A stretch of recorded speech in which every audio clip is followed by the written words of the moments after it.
আজ আমার বউয়ের সাথে একটি মজা করব। তুমি বাসার মধ্যে মেয়ে নিয়ে এসেছো। আরে এটা মেয়ে না, এটা মেয়েদের চুল। ও, আজ তোমাকে মেরেই ফেলবো। তুমি আজকেও বাসার মধ্যে মেয়ে নিয়ে এসেছো। আরে এটা মেয়ে না, এটা মেয়েদের চুল।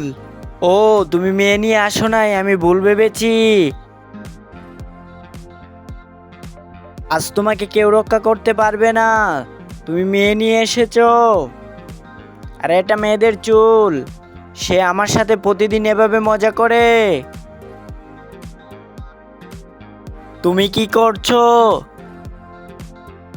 হাই জান, তুমি বসে বসে কিস করতে থাকো, আমি চললাম। বন্ধু উঠ, তোর বৌদি চলে গিয়েছে। দেখ তোর বৌদিকে কি বোকা বানালাম। তার আগে আল্লাহর এই ছবিটিকে যারা ভালোবাসো তারা চ্যানেলটিকে সাবস্ক্রাইব করে দাও।